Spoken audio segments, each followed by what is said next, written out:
Nëse ecet me këtë ritëm, Shqipëria mund të futet në Bashkimin Evropian para vitit 2030.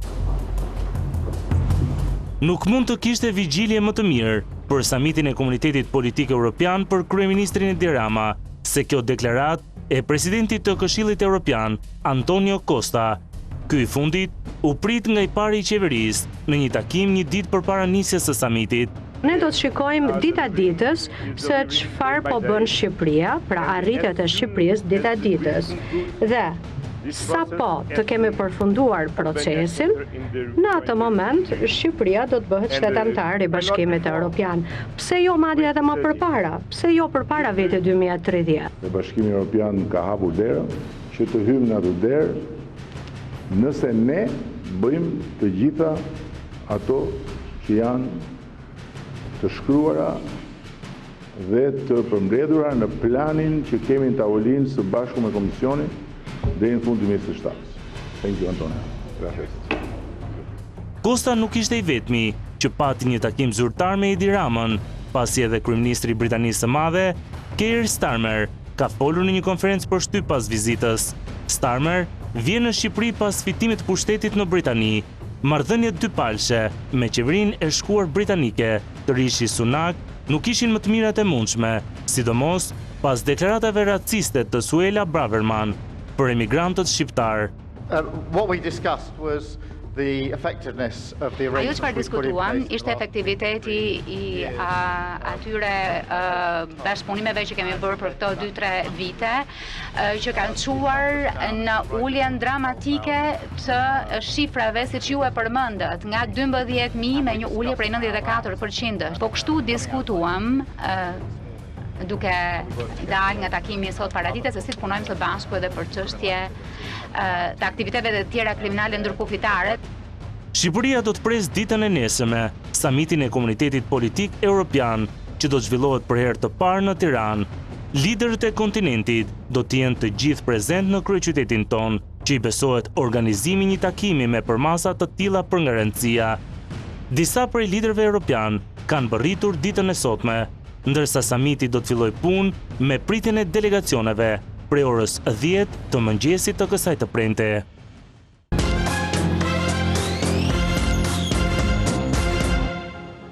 Mirëmbrëma në Top Story.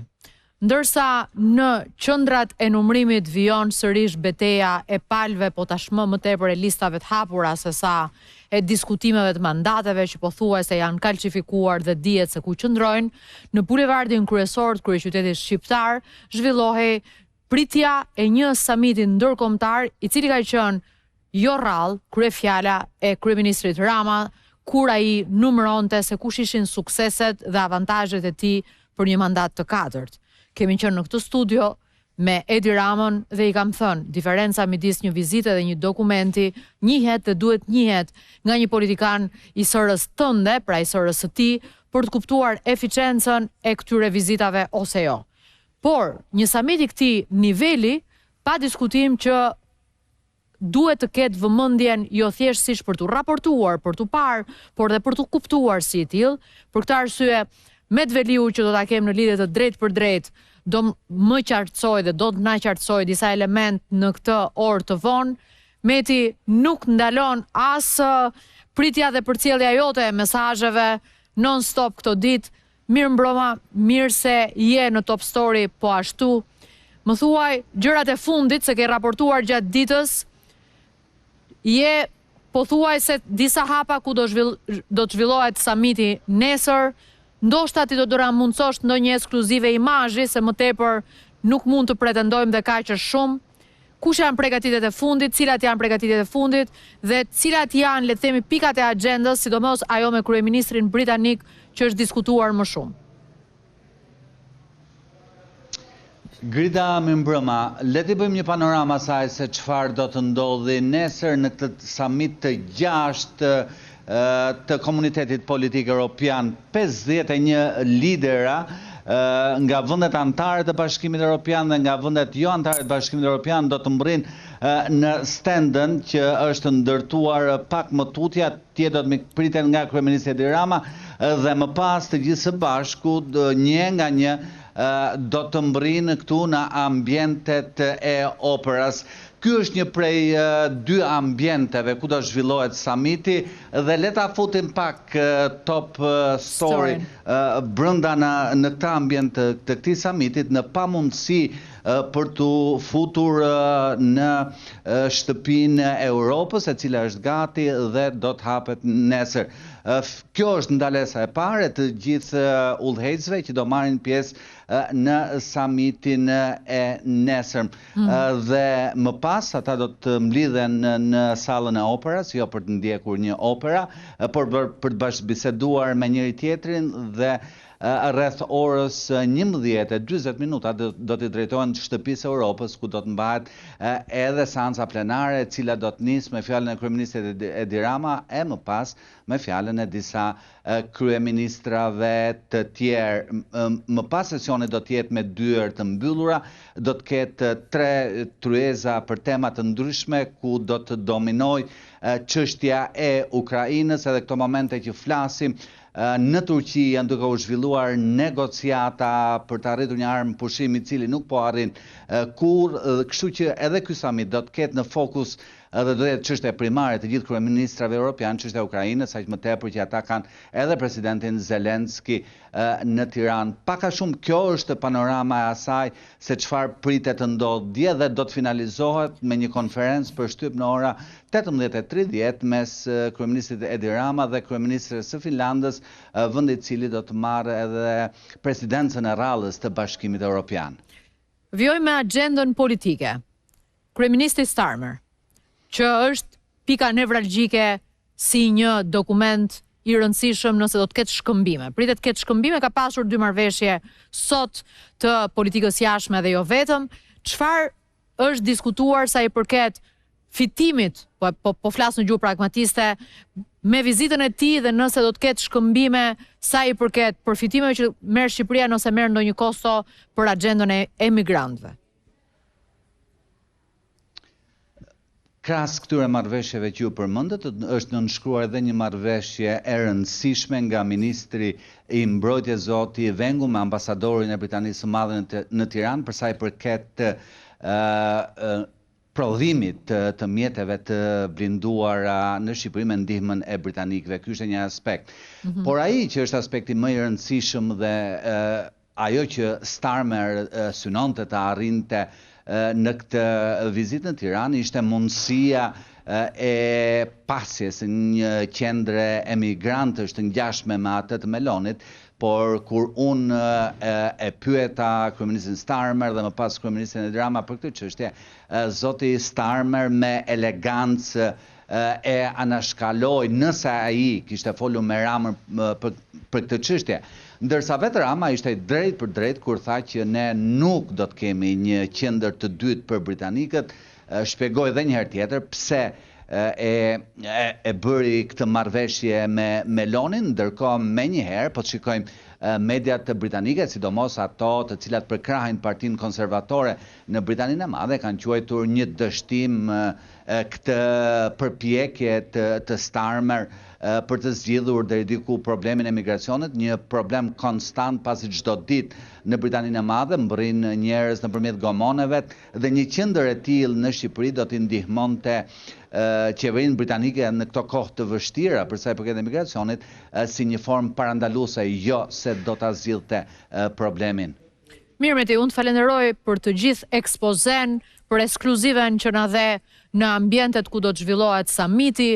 E sigur që ti nesër sërish do të bësh të njëjtën, le të themi, betejë profesionale dhe me kolegë të tjerë për të marrë ekskluzivet aty. Unë të uroj sukses edhe për ditën e nesërme. Faleminderit që ishe në Top Story dhe do besoj do të ndjekim për te edhe Top Storyt edhe nesër. Kthehemi në studio, ju paraqes kë kam ftuar sonte. Është një panel me 6 të ftuar sepse pas një diskutim, të gjitha diskutimet do të shkojnë drejt opozitës tashmë. Sepse jo rrallë e kam thënë në analizat e kësaj maratone zgjedhore kryesisht që fituesi merr të gjitha, ai që humb merr dhe gjykimin, merr edhe analizën, merr edhe diskutimin që shkon përtej objektive, ndonjëherë është subjektive, sepse në një mandat të 4 të Edi Ramës, opozita duhet të jap shumë më tepër se sqarime se përse u thyet çdo ligjësi e rotacioneve, jo më i dyti, jo më i treti, po i katërti. Kam kënaqësi të kem në studio Ilda Zhulalin, kandidate në listën e hapur Tiranës, kam pasur kënaqësinë të kem këtu. Sërish unë them që në këtë betejë rezultati jot ishte i lavdrueshëm, por përtej kësaj personales ne do të diskutojmë sot për gjithë maratonën zgjedhore për ju, jo parë nga ne si media. Kam Aulon Kalajën. Mirëmbrëma, mirë se erdhe, e kam thënë në Top Story dhe në maraton që ke arritur një rezultat në Fushkruj, në një zonë shumë të vështirë etj. Për më tej do ta vijojmë diskutimin bashk. Alfred Lela, mirëmbrëma, mirë se erdhe, kënaqësi. Robert Rakipllari, mirëmbrëma. Lorenz Varngjeli, mirëmbrëma. Anri Bala, mirëmbrëma. Ilt, po e nis me ty. Përtej lodhjes që nuk diskutohet, vijon numrimi etj. Një qëndrim të parë për rezultatin. Ky rezultat për mua, siç është lexuar jo vetëm nga unë, po nga ndjesia që kam marrë në përgjithësi nga gjithë reagimet në rrjetet sociale, tek njerëzit, çfarë kam parë, është përjetuar si një fitore e Piros, një fitore pirike. Si Piro që fitoi një betejë, por humbi gjithçka, humbi ushtrinë e tij. E tillë është ky triumf i Edi Ramës në këtë mandat, për këtë mandat të 4. Ky triumf i Edi Ramës është përjetuar si një shkatrim i Shqipërisë. Edhe nga ata që kanë votuar me hir apo pa hir Edi Ramën, edhe ata që kanë votuar kundër Edi Ramës. Nuk ka besoj asnjë shije të mirë kjo fitore, ky triumf i blerë në mënyrë i marrë, i rrëmbyer, i grabitur në mënyrë të përçutnuar në Shqipëri, por kjo është shija e përgjithshme që ka lënë tek të gjithë dhe besoj që nuk ka njëri dyshim për këtë. Okej. Aulon, fitove Fushkrujën, Bashkinë e Krujës, je djali i atjeshëm, të kam përmendur si shembull ilustrativ për një kundërshtim brenda qëndrimeve të opozitës vet, ja ku është një zonë e inkriminuar elektoralisht së paku në të gjitha deklaratat politike të deri sotme, dhe kemi një fitues që është i opozitës, që nuk e ka pasur sipas opozitës krimin me vete dhe që realizon këtë rezultat. Si është për ty në të gjithën e vet fitues në një forcë jo fituese, betejë brenda llojit dhe ke ankimuar rezultatin, mos gabohem. Po, është e vërtet. Falenderoj, me të thënë drejtën, sot po vi në Tiranë, sepse unë kam qenë instaluar gjatë gjithë kohës atje. Përpara se të vija, unë isha i mendimit dhe jam po ashtu që duhet respektuar çdo vullnet i qytetarëve, ne presim votat e diasporës, sigurisht që aty unë pres një mbështetje nga bashkombasit që janë jashtë, me sa di unë nesër do ketë zhvillime raport me votën e diasporës. Mund t'ju them që Bashkia Krujës kishte të paktën 18 vite që nuk fitoi nga Partia Demokratike dhe kësaj radhe këto palëzjedhe unë ngjyrës blu në gjithë tërsinë e saj, 2 pika kryesore si Kruja dhe Fushkruja që u fituan nga Partia Demokratike. Për hir të vërtetës kam ankimu rezultatin, është e vërtetë, sot kam qenë në Komisionin Qendror të Zgjedhjeve për disa kuti në KZZ-n e Krujës, por në tërësi edhe në qarkun Durrës, sepse individ caktuar, nuk them as Partia Demokratike, as Partia Socialiste, por individ caktuar, numërues, besoj unë kanë bërë atë që quhet trafikimi votës. Pra, në disa kuti mua më kanë dalur më pak vota në raport me vëzhguesit e mi që ndiqnin procesin, ndërsa në disa tjera individ caktuar të kësaj liste janë rritur në mënyrë artificiale me nga 4 deri në 5 vota për çdo kuti. Po keni parasysh që në Durrës janë gjithsej 500 kuti, dhe në rast se merret një votë, atëherë kemi 500 vota plus. Në rast se merren 2 vota, në këtë lloj mënyre kemi 1000 vota minus. Kështu që unë gjykoj që ne duhet të japim një përgjigje kësaj çështje. Unë do t'i drejtojmë edhe prokurorisë për një kallëzim penal në raport në rast se KQZ-ja nuk pranon që t'i hap kutit, kështu që do të jetë vetë prokuroria që do marr procesin në dorë për të sekuestruar kutit. I kam hyrë kësaj beteje si një djalë i thjeshtë i asaj zone, Unë fushata ime ka kushtu shumë pak, nuk po e them shifrën, se do jetë qesharake pastaj, e kam bërë me djemë dhe vajzët të reja, me figurat pa konsumuara, politikën e kam pasi një instrument për të ndryshuar gjërat në këtë rast. Unë profesionem gazetar, unë gazetari do kthehem sërish në rast se unë nuk futem në parlament, por për zonën time do doja ta ngrija zërin, pra fushkruja dhe kruja që përmendej çdo të njëjtën parlament. Është një zonë totalisht e harruar, një qytet fantazëm, duhet thënë, që në 5 mbas ditën kryj nuk ka as gra, as fëmijë, as pleq. Unë kam folë me njerëzit, pra ky besoj unë është çelësi i suksesit. Fushatën e kam bërë vetëm me një telefon, me këtë telefonin këtu, kam dalë përpara qytetarëve dhe kam denoncuar çdo lloj padrejtësie që është bërë atyre, po ky nuk është një investim i kësaj fushate. Unë shkova atje me marr votat. Unë kam paktën 15 vjet që i shërbej asaj zone, qoftë për Ratërmeti, qoftë për çështje tjera. Unë gjykoj që figura të tilla në gjithë Shqipërinë do korrin një fitore për mendimin tim. Paktën me atë që kam parë atje si kampionim. Por i kam bërë thirrje spakut në këtë rast, me që ka qenë task force në qarkun e Durrësit, që telefonin tim, këtë telefon ta vendostem në përgjim, për të parë a kam blerën vota apo jo. Votat e mia janë votat më të pastra në Republikë. Këtë ta them me përgjegjësi të madhe, në raport me tjerët. Janë vota gjaku, janë vota të cilat unë nuk i njoh se kush më ka votuar, me sinqeritetin më të madh po ta them këtë. Ndërkohë që ke njerëz të tjerë të cilët kanë marrë vota dhe i dim shumë mirë mënyrat. Kështu që unë do gjykoja që... Që shumë interesante që tha Aulon, këtë pjesën e votave e ke brenda, që thua janë marrë në 2-3 kuti, e ke me listën brenda, me konkurrentët brenda partisë apo me kundërshtarin politik? Me konkurrentët brenda partisë. Pra ti mendon që të kanë vjedhur votën brenda partisë? Jo vetëm ma kanë vjedhur, po e kanë trafikuar votën, domethënë në një lloj forme për të rritur dikush dhe për këtë gjë do bësh kallëzim penal në prokurori. Patjetër, unë jam njeri serioz, jam njeri publik edhe i mbaj, unë jam dhënë fjalën qytetarëve që zëri i tyre do dëgjohet deri në fund dhe në rast se do ketë krim zgjedhor, atëherë krimi është brenda kutive, unë i kam lënë vetë që ta bëjnë. Unë vetëm në një kuti, bilesi kam pamjet filmike këtu, kam ngritur zërin te kutia fundit kur po numëroj malësia krujës, ndërkohë gjithë kohës ky proces po ndodhte. I kam lënë që të gabojnë që të shkojmë tani atje se dikush duhet bërë shembull. Nga ty, sa i përket mënyrës se si po e përballon opozita këtë rezultat. Pra, ka pasur nga ata kritizerë që do thonë sërish betejë sapo ka filluar. Ka pasur nga ata që thonë pse nuk ka refleksion në dukje, po gjithmonë gishtin ndaj kundërshtarit. Kjo qasje me publikun është e duhura dhe ka një rrugë më afër real politikës se sa kjo, sipas teje?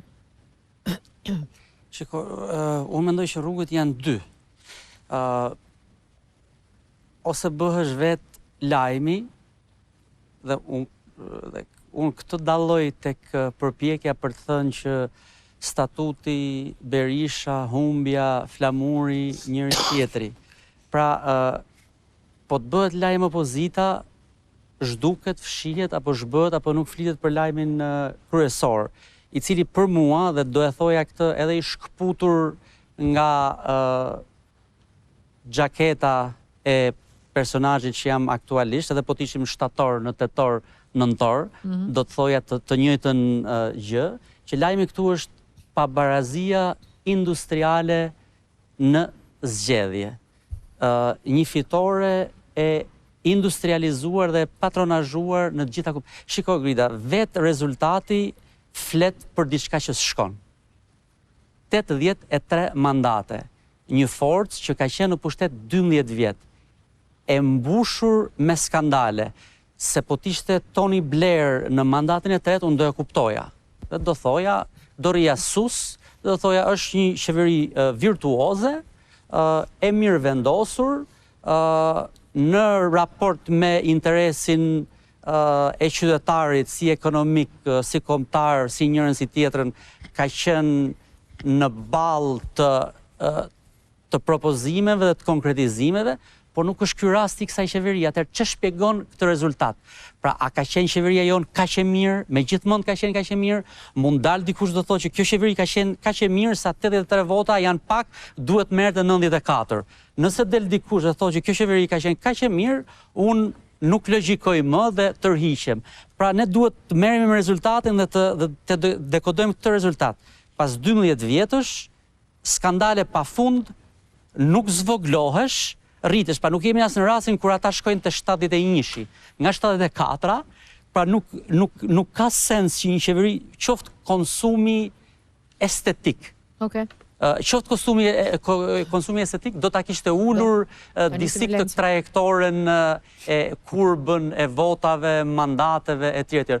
Ka ndodhur krejt e kundërta. Tani këtu jemi në shkenca politike, i duhet të shpik një teori të re për ta përshkruar këtë. Se logjika nuk e ka. Do ta marr aty ku e la, jo thjesht do ta e di ku je dhe do ta marr aty ku e la Lela. Çështja është për të folur për cilësinë e zgjedhjeve, domethënë këto nuk ishin zgjedhje më të mira se sa ato që kanë qenë ka 5-6 herët e fundit në Shqipëri.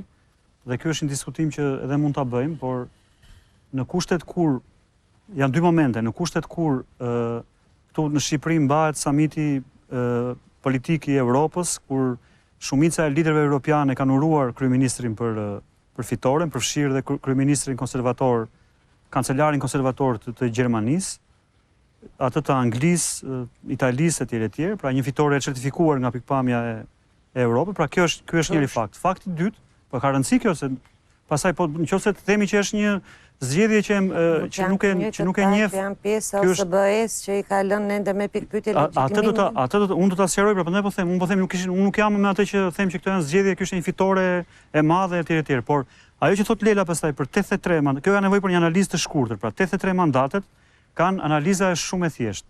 Partia Socialiste ka marrë më pak brenda Shqipërisë, ka marrë më pak vota se çka marrë në 2021. Ka marrë rreth 30.000 vota më pak se sa në 2021. Prit Lela. Ka marrë 30.000 vota më pak. Më lër ta ndërtoj ndryshe. Jo, po një sekond, ka marrë. Okej, më lër ta ndërtoj ndryshe. Partia Socialiste dhe Rama mbeten të mirë, Ta mbaroj bisedën. Partia Demokratike dhe Berisha mbeten të këqinj. Jo, një sekond. Po si situan këto të mirët e midisit, të mrekullueshmit e midisit, se ja ku e ke edhe i paradoks tjetër. Duhet të analizojmë shifrat një fillimisht. Se situan këta të rinj, po me shifra, shifrat janë këto. Shifrat janë këto. Partia Socialiste ka marrë më pak vota se në 2021. Partia Demokratike dhe Alavë të saj dhe koalicioni ta mbaroj dhe koalicioni kanë marrë si të duash është paradoksal. Nuk e kap logjika, Bert. Nuk e kap logjika. As me partitë e reja, logjika është kjo që po them unë. As me partitë e vjetra. Lela, më lër ta them logjikën time. Logjika është që Partia Socialiste në këto zgjedhje ka marrë 30.000 vota më pak, ndërsa koalicioni i Partisë Demokratike me LSI-n me Alat të vet ka marrë rreth 220.000 vota më pak. Pra, në këtë kuptim, diferenca e 83 mandateve është bërë sepse jo se Partia Socialiste ka marrë më shumë vota, siç thua ti, por sepse opozita ka marrë shumë më pak vota. Ka marrë i mungojnë 220.000 nga 2021. Pra, dhe logjika të ta do këtu. Vim tek ajo që thashun fitore e industrializuar e patronazhuar. Aty jemi dakord. Për zë njerëz janë mungojnë, ikën, popullia plakur dhe fitoj. Aty jemi dakord. Është fitore e patronazhuar, industrializuar etj. Pra se fitohet. Po ja ku ishte Auloni këtu që tha një shembull, që në Krujë dhe në Fushë Krujë, ku është zonë e kriminalizuar, fitohet edhe me njerëz si ai. Ka shpjegim tjetër, ai mos mundohemi të marrim shembullin e Aulonit.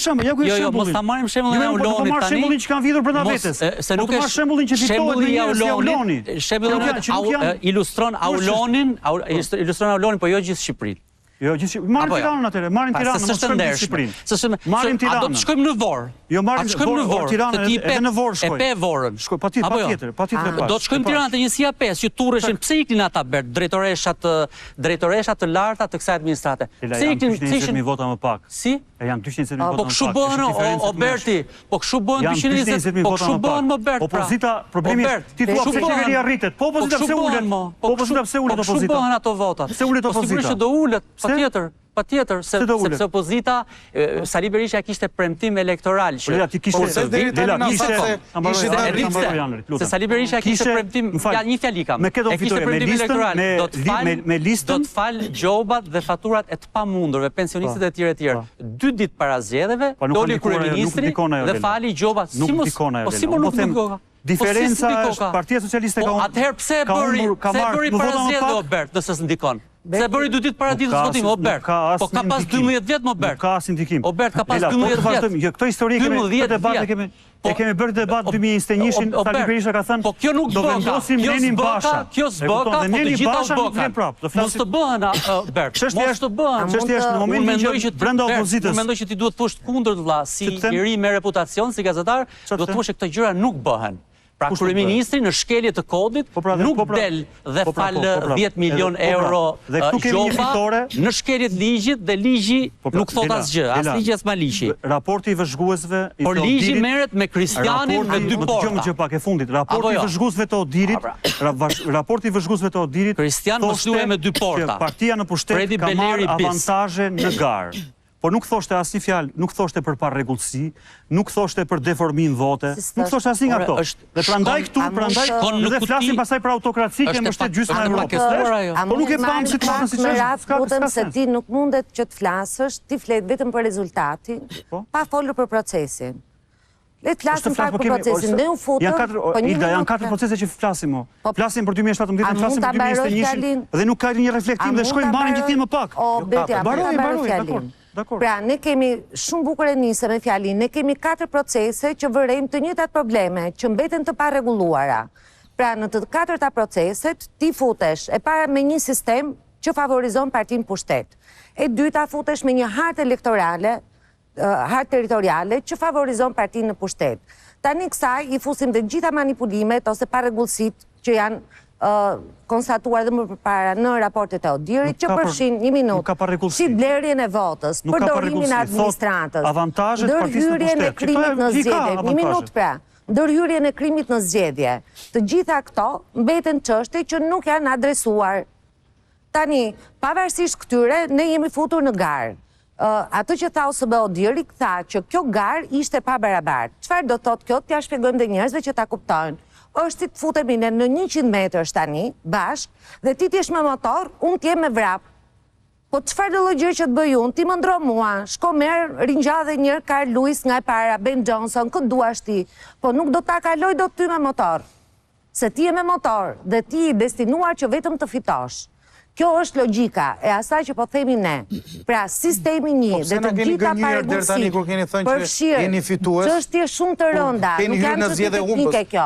Si blerja e votës, përdorimi i administratës në zgjedhje, përdorimi të gjitha burimeve shtetërore në zgjedhje dhe përdorimi i krimit në zgjedhje. Këto janë çështje që nuk janë probleme të opozitës. Këto janë probleme që janë të lidhura me qeverinë. Se janë të lidhura me qeverinë? Sepse qeveria është përgjegjëse për organizimin e zgjedhjeve. Fjali që mungon të thuhet që nga viti 2013 deri në vitin 2025. Nuk thuhet më kush e ka përgjegjësi në këtë vend për të organizuar zgjedhjet. E ka sot e gjithë ditën qeveria. Me një listë më të mirë atje, me një listë të mëroj. Me një listë më të mirë atje në Shkodër, edhe në Lezhë, e pa përgatitur, pa program. Cili ishte, jo ti themi gjërat siç janë. A erdhi kjo qeveri, kjo opozit pa program. Ne kishim një program të shkëlqyer. Atëherë pse opozita mori më pak vota? Pse mori më pak vota? Dhe që kishte vetëm një gjë, që kishte një fushat poshtrimi. Pse mori më pak vota pra? Prit, po ti them, një minutë. Nuk është vetëm faktori krimik, administrata dhe kjo, nuk është vetëm kjo, janë dy pamje. Janë dy pamje, Ilda. Tani ti do të mësuash, Berti, për shembull, ti do të mësuar se si është ndërtuar, domethënë që nga dita e zgjedhjeve deri tani si është ndërtuar me vrap narrativa. Është ndërtuar sikur ajo makina që u ndal në Dibër dhe nuk shkonte, as policia, as prokuroria ishte mbushur me para, me karta identiteti, me materiale zgjedhore, e kishte fajin flamur noka që ata shkun dhe blen vota në Dibër. Se po mos ishte flamur noka, te lista e mbyllur, ata nuk do i blenin votat. E kishte fajin Albana Vokshi, që ishte lista e mbyllur, që shkun xhabaftët në Vorë. Se po mos ishte Albana, xhabaftët nuk do shkonin në Vorë. Po t'ishte, po kjo është logjika që është ndërtuar dhe narrativa që është ndërtuar. E kishte fajin që ishte Josefina Topalli te lista. Se përfundove ti në listën e hapur, e di këtë gjë? E kishte fajin Josefina Topalli te lista, që në mes të Tiranës nuk shkoi, ajo Partia Demokratike, në mes të Tiranës nuk shkoi Demokratike bëri gjithçka për të mos fituar zgjedhjet. Apo prokuroria tek zyra elektorale, ku kap ajo që kishte ardhur nga Amerika që do bënte model administratën, do detyrua tikte me kapuç, me vrap, me çantat e zeza në përkrah. Kjo si vaj qyqeve tani, ore? Që është kjo vaj qyqeve tani vetëm? Kjo është njëra pamje. Ti bëje prapë si të duash. Këto njerëz, qoftë ajo makina atje. Po kjo është vaj qyqeve, na vodhën. Qoftë ajo zyra elektorale atje e fshehur në mes të Tiranës, këto nuk ndryshojnë.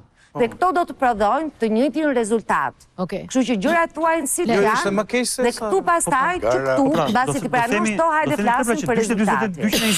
Basi të flasim për këto, hajde flasim dhe për rezultatin. Nëse ne I kemi shumë që krasime t'i marrim nga jashtë, sidomos kur vinë në anglisht, unë themi diçka domethënë që gara kryesore në të gjithë Republikën ishte mes dy modeleve. Mes këtij që ishte, që kërkonte të rikonfirmohej për herë të katërt, dhe ati që kërkonte të rikthehej për herë të tretë. Natyrisht Rama nuk është Tony Blair, është goxha larg Tony Blairit. Po nuk është gjekundi Berisha si David Cameron. Dhe këtu nuk ka rëndësi sa më I mirë se jese tjetri, apo sa I përshtatshëm je. Se çfarë diferencë ka tjetri nga ty. Shikoj me trishtim shumë të madh në fakt që debati një lloj si gjithë situata në Shqipëri është shumë e polarizuar. Ne nuk do të vazhdojmë të bijem dakord, sepse zakonisht merremi me thrimet dhe jo me thelbin, me pjesën dhe jo me filozofinë. Shkaku themelor për humbjen e zgjedhjeve, pjesa tjera janë gurët e mozaikut, është që opozita në përgjithësi, dhe Sali Berisha si drejtues I partisë më të madhe të saj, nuk arriti të krijoj një front të madh unik kundër qeverisjes. Të njëjtin gabim, prap me sistem krahasimi, bëri dhe Edi Rama në 2009, kur garuan 4 bloqe dhe humbi. Ishte Partia Demokratike, Partia Socialiste, Lëvizja Socialiste për Integrim dhe Fronti I Djathtë në atë kohë. Nëse do të ishin koaguluar të gjithë opozitarët e Berishës në atë kohë, nuk do të kishte një mandat të dytë të Berishës mbas 2009-s. Nëse do të kishte sot një front opozitar që evidentonte Ramën si problemin e parë që duhet zgjidhur, atëherë me të gjitha gjasat, ky rezultat nuk do të ishte ky, madje për shkak të frymës, mund të kishte dhe surpriza. Por insistoj dhe një herë të them. Por zoti Berisha kërkoi frontin që ti kërkon Lenz, apo jo? Populli I madh opozitar. E kërkoi frontin që ti kërkon apo se kërkoi? Ndryshe nga populli I madh opozitar, I cili për shumë arsye. Nga që e ke bërë debatin vetëm me të opozitës, asnjëherë me të pushtetit dhe nuk na gjon dot më. Apo jo? Urdhra. Një ndërhyrje të vogël. Të lutem, urdhra, më fal, ndjes. E ka kërkuar ma treq të gjithë vëmendjen. E ka kërkuar zoti Berisha këtë frontin që ti po e do kaq shumë tani post mortum. Jo. Do ta bësh frontin, ta kërkosh. Zoti Berisha bëhet me zor, zoti. Fronti ai ka të mos e bën. Fronti është koalicion I vullnetshmëve. Nuk është koalicioni I të zorshmëve. Me të zorshmëve. Edhe një herë në një shembull që vjen nga ajo perandoria e dikurshme, ku dielli nuk ndonte kur. Winston Churchill I dha dorën Stalinit, komunistit gjakatar, diktator, sepse mendonte që e keqja e madhe që kërcënonte botës, quhej Adolf Hitler. Unë di që për shumë nga ju, pavarësisht se nuk është kështu, Hitleri në Tiranë është Edi Rama. Do t'i jepnin dorën ju refuzuat koalicioni me Edi Rama? Po, ju do t'i jepnin dorën, jo, kundër kësaj të keqja absolute që ju thoni, nga e cila burojnë të gjitha të këqijat e shoqërisë shqiptare. Ju do t'i jepni dorën edhe Lulzim Bashës, edhe Agron Shehajt, edhe çunave të rinj të partive të reja, pavarësisht të metave të tyre, pavarësisht megalomanisë, e të gjitha. Para 11 maj, ftesa ka qenë, ta ka thënë, edhe në debat me ty ta ka thënë doktori, tani ti se, këtë se mbalë më? E dini pse nuk e kuptojmë këtë gjë? Ti ke qenë këtu te grida, edhe është thënë kjo. E dini pse nuk ndodh kjo gjë? Çfarë po e sjell? Sepse palët, jo. Unë po të them, sipas mendimit tim, totalisht modest. Po pra, nuk mund ta fajsosh aktorin kryesor në opozitë, që s'ka bërë një gjë që ai ka kërkuar ta bëj. Po mirë, më dakord, ky deshte nuk mundi. Atëherë penalizohet edhe për faktin që ishte I paaftë për ta bërë. Ram dakord me këtë, po. Dhe di cili është problemi I madh. Një lloj si socialistët ose më saktë si Edi Rama, që sillet si një menaxher dyqanesh parfumi, që mendon që gjithë bota mban vetëm erë parfum. Në krahun tjetër është të themi një punëtor landfildi që pandese gjithë bota ku ndërmon aron beturinash. Jeni kaq larg asaj që kemi inceneratorin prandaj. Pulsit të zakonshëm të shoqërisë shqiptare, që garën edhe egoiste mes dy personazhesh e mendoni si efekt jetik për të gjithë shoqërinë dhe je projektoni mbi të, sa ndaj e gjithë çfarë vjen më pas, i gjithë debati për mendimin tim, edhe sikur të ishte shumë këmbësh do të çalonte nga çdo njëra prej këmbëve. Zonja Duma, ne këtu deri tani tham sa të pavërteta. Pjesa më e madhe ishte që na vodhën në shi kaset që kemi dëgjuar për herë. Kemi qenë këtu në studion tuaj, unë kam rastisur më pak, po tjerë kanë rastisur më shumë dhe kanë thënë që jeni në këtë gjendje që jeni. Ky sondazhi është i blerë. Kanë qenë analistët që kanë thënë jeni në këtë gjendje që jeni. Ju jeni të shitur. Dilte një tjetër nga mediat që jeni në këtë gjendje që jeni. Ju jeni të tredhur. Pra ne të gjithë e kemi gabim dhe vim në pikën ku gabimet tona po reflektojnë rezultatin. Kurse gabimet e këtyre gjithmonë reflektojnë se ne kishim gjithmonë gabim. Atëherë, o ne nuk kemi qenë sinqert dhe na reflekton rezultati, ose këta çfarë thanë deri tani, duhet ta tërheqim mbrapsht. Sepse na kanë gënjur deri tani, sa po tha zonja që unë kur hyra në zgjedhje, ne hym të humbur. Pa atëherë, po çfarë shkonte elektorati jot? Kur ti që nga nisja je humbur. Një sekondë, se nuk kërkova debat. Nuk doni debat, nuk kërkova debat. Prit ju lutem, ja ta mbaroj. Jo, është pyetje, s'është debat vlla. Jo, nuk e pyeta më. Je gazetar. Nuk e kërkova debat. Po tani ne kemi ardhur për të biseduar zotërisë. Patjetër, unë do ta lejoj, po ta mbaroj logjikën, se do ngatrohesh o zotëri. Si gazetar, as ka bërë përshtypje që ke debatuar vetëm me njerëzit e opozitës dhe asnjëherë me qeverisë? Ka bërë përshtypje që ke debatuar në për studio vetëm me njerëzit 50 linj që unë debatoj me çka duket mua e vërtet dhe e drejtë. Jo, si ishte kjo pyetja? Nuk është fajim se ti je opozitës.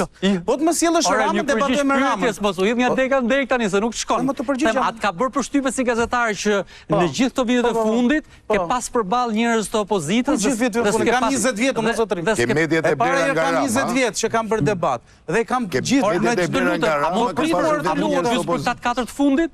Kush 4 të fundit? Apo duhet të them, duhet viteve të fundit, po. Më edhe më përpara. Ore unë besoj, ore unë them çfarë besoj. Jo pra, këto gjëra e prodhojnë rezultatin. O zoti Lela, ajo që besova unë, ja ku e ke aty. Këto e prodhojnë rezultatin. Dhe aty ku jeni kundodheni, ja ku e keni aty. Del për thënë kam bërë këtë dhe këtë. Dhe ju, ti me një skot të tërë, ti me një skot të tërë, ti një skot të tërë që nuk keni guxim ta merrni qeverinë dhe i turrin e opozitës. E kupton apo jo? Sepse ju nuk kuptoni akoma, jeni futur me guat dhe nuk e dini as se ku jeni. Ne po mundojmë të nxjerrim nga aty ku jeni. Ju sa më shumë lëvizni aq më shumë zhyteni brenda. Tani unë këtë koncept, po prit më një sekond. Nuk i sekondë ta marrë mendimin apo s'keni respekt për mendimin. Se unë dëgjoj me respekt, po nuk dua t'ia di për videon. Ja ku e kam zotrin tu përballë. Ja ku e kam zotrin përballë. Asnjë sot, po të lutem më zonë. Po nuk dua t'ia di fare më. Ja ku e kam zotrin përballë, po them. Asnjë sot nuk mendon, po ja them që Shqipëria drejtohet nga Edi Rama dhe ky është më i miri në botë, ose është qeveria më e mirë që kemi. Asnjëri sot, asnjëri, dalim ku doni ju, bën çfarë do lloj sondazhi ju. Ama që ju jeni opozita më e keqe, ju po them se në rastisët ju, po mund t'ja them kujtdo, jeni opozita më e keqe që ka parë ky vend, kjo është më së vërtet.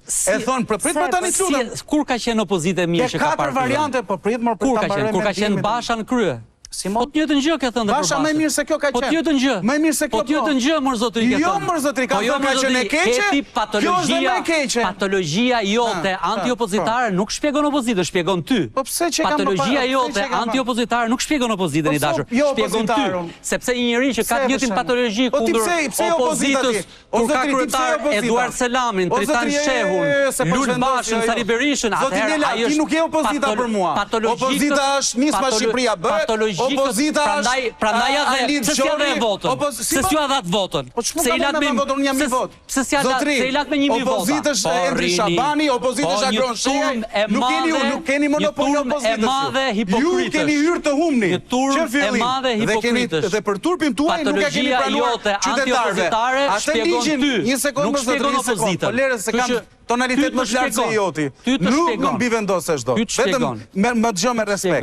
Atë ligjin për punë e listave të mbylla e keni prap ju humbsit. dhe keni zgjedh një model humbës. Po si më e kemi bërë ne? O Erë Bylukbashi ka propozuar. Ata të listat mbyllura që ju çimentonit. E harrove që e bëri kodin elektoral Edi Rama në vetminë e tij me mbështetjen Ore zotri, ju nuk dolet kur protesta për kodin elektoral. Ju dolet protesta vetëm për hallet. Që ti nuk e doje pash edhe atëherë kur ishte Lulit. Dikur mund t'ju trajtoja si gazetar, sot për ju trajtoja si antar partije.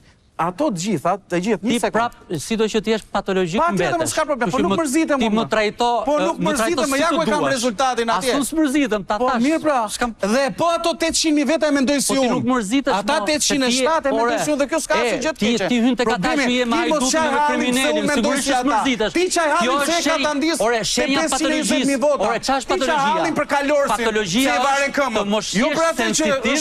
Patologjia është të mos jesh sensitiv kur sheh viktimën, kur sheh kriminalin, dhe të bësh me kriminalin me hajdutin. Ti me hajdutin vazhdo.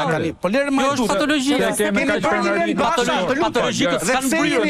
Se jeni pa sinqert. Jo, vetëm i pyeti pse je kaq krenar për këtë rezultat. Ti mendon që i bësh mirë Shqipnisë mandati 4. Ore vendosi shqiptarët më. Jo, më shqiptarët pra se the janë pjesë e 800. Po ju i përbuzët shqiptarët. Ti sapo deklarove votën tënde. I bët ju i ish me armë atje lart. Këta ishin dele. Kush ju ta çrujt? Në gjitha lloj formave. Bëj pyetje, ti the jam një nga 807.000. Votën e Sovranit. A je patronazhist?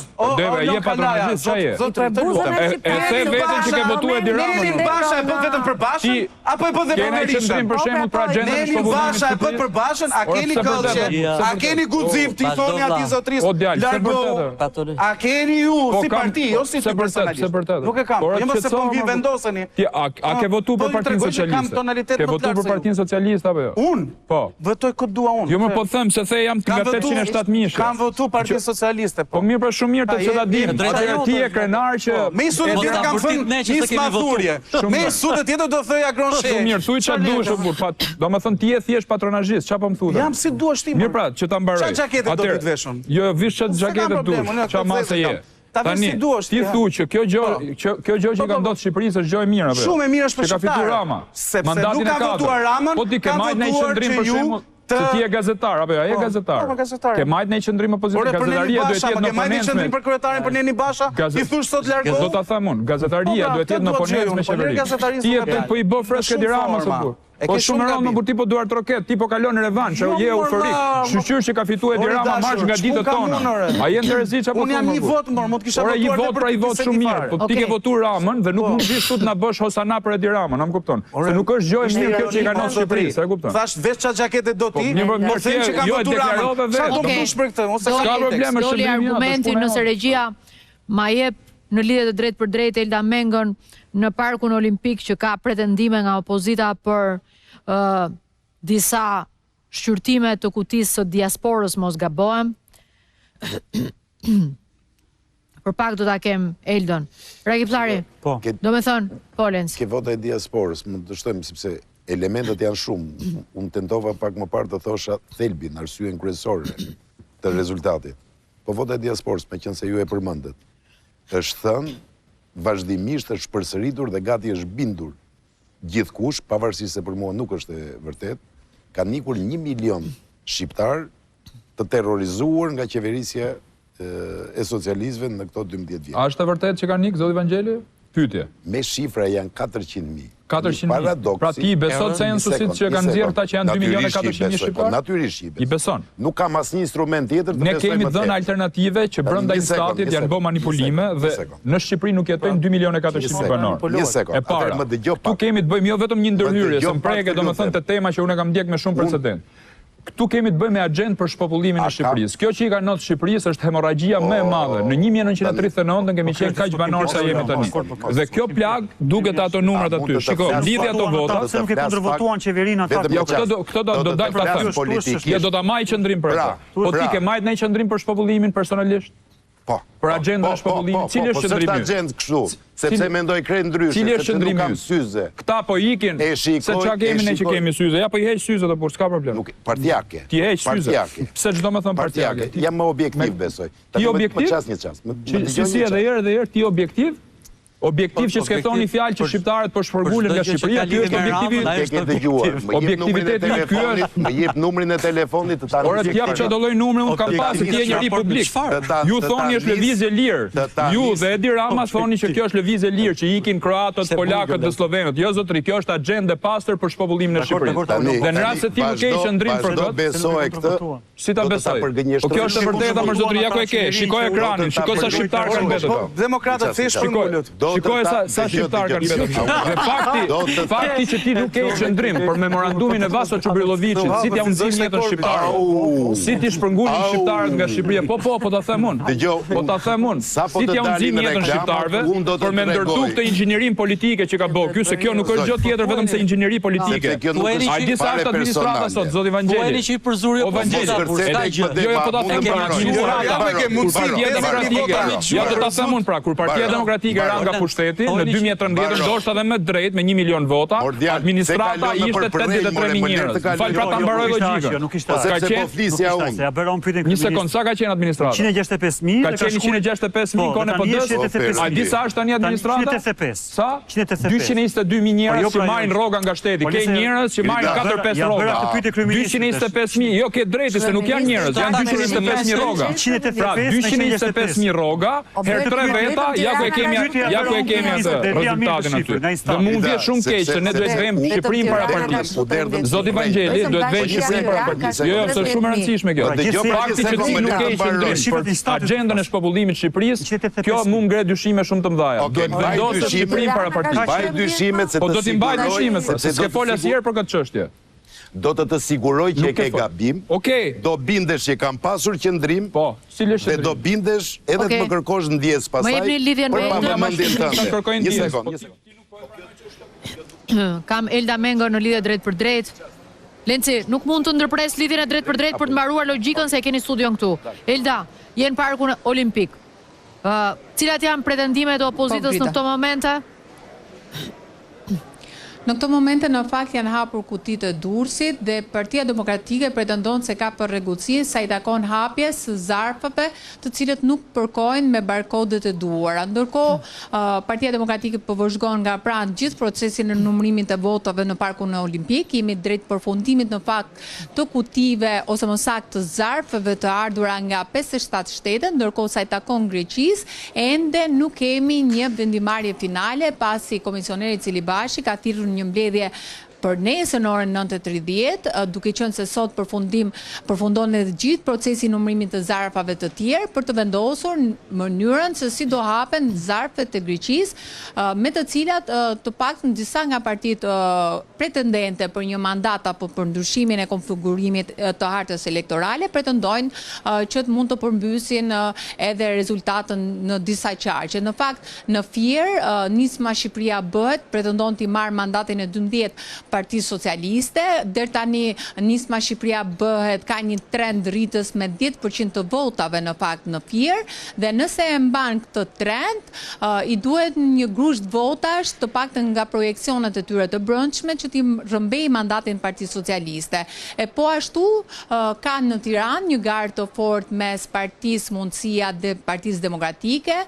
Partia Demokratike synon t'i marrë mundësisë mandatin, por ka ende në fakt grita shumë vota për të numëruar, pasi janë në lojë 53.000 zarfe të Greqisë që nuk janë hapur për shkak të përplasjes dhe shërnajes mes PS-s dhe PD-s për mënyrën se si do hapen dhe si do të verifikohen sipas Partisë Demokratike në nënshkrimet e zarfeve, pasi sipas tyre votat e Greqisë janë manipuluar nga Partia Socialiste dhe duan prova të konfirmojnë se si ato zarfe janë të det emigrantit dhe jo të stisura apo të futura në një mënyrë apo tjetër nga subjekti Partisë Socialiste. E njëjta gjë është me Lezhën, me votat e diasporës, ka një diferencë në avantazh të PD-s, por 2000 e disa vota të diasporës janë zarfi i Greqisë, mos gabohem.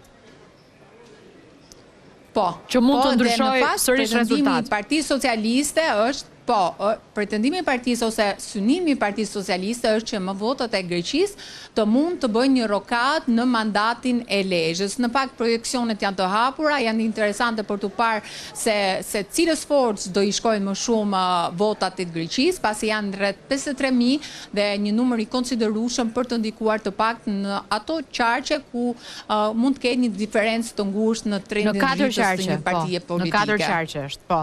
Elda, të falenderoj. Përfaqësuesit politik janë duke ndjekur votën e diasporës, po apo jo? Apo e kanë lënë? Ka disa shpeshher lëvizjen, i vetmi që nuk ka lëvizur nga dita e parë kur janë hapur zarfet, ka qenë drejtuesi politik i Partisë Socialiste, por edhe drejtuesi i Partisë Demokratike, ka qenë prezente, ndërkohë dhe sekretari i përgjithshëm i partisë. Kemi her pas herë dhe eksponentë të ndryshëm të dy partive kryesore, por edhe partitë të vogla, po e ndjekim me interes këtë proces, por për momentin duke qenë se jemi në përfundim të ditës së sotme të numërimit, disa prej tyre janë larguar dhe është numri i pakët i figurave politike që po e ndjek këtë proces për momentin në sallë nga ajo që po vëzhgoj. Falenderoj Elda, ti po e ndjek këtë proces më rigorozisht se çdo parti politike. Falenderoj për lidhjen e drejtë për drejtë, do shkojmë në hapësirë publicitare, kthehemi më njëherë.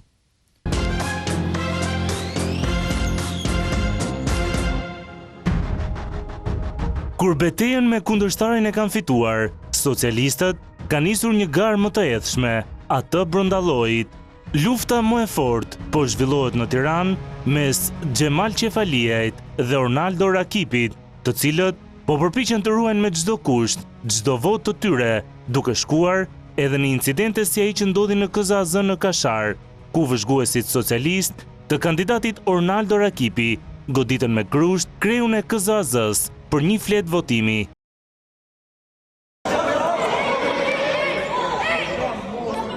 Brenda listës së kandidatëve të Partisë Socialiste është krijuar grupi i atyre që kanë marrë mbështetjen më të madhe, por edhe i atyre që tashmë e kanë kuptuar se nuk do të jenë më në parlament. Më i votuar në Tiranë vazhdon të jetë ministri Blendi Goxhe, i cili ka marrë mbi 16.000 vota, ndërsa në vendin e dytë është ngjitur Erion Braçe, i cili i ka rëmbyer vendin ministrit të brendshëm Ervin Hoxha. Edhe mes grave gara në Partinë Socialiste mbetet e fortë, ku për një vend diskutojnë Anila Denaj, Blerina Gjulameti dhe Olta Xhaçka. Në mesin e listës janë edhe Mimi Kodheli, Ermonela Felaj, Pandeli Majko, Klotilda Bushka dhe Toni Gogu, të cilët kanë pak gjasa që të marrin një mandat tjetër parlamentar. Mes demokratëve në Tiranë, matematikisht vijon ende beteja midis Jorida Tabakut, e cila renditet e para e listës, dhe mjekut Ilir Ali Mehmeti. Kandidatët kanë filluar të shfaqin rezervat e para, duke cilësuar garën si të pandershme. Por çfarë defektesh nxori në pa ky sistem?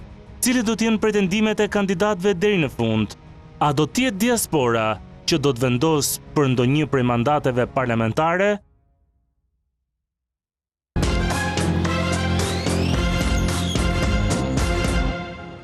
Lenci, e kemi thënë më shumë se një herë që duket sikur betejë më e fortë është te listat e hapura se sa mes kampeve.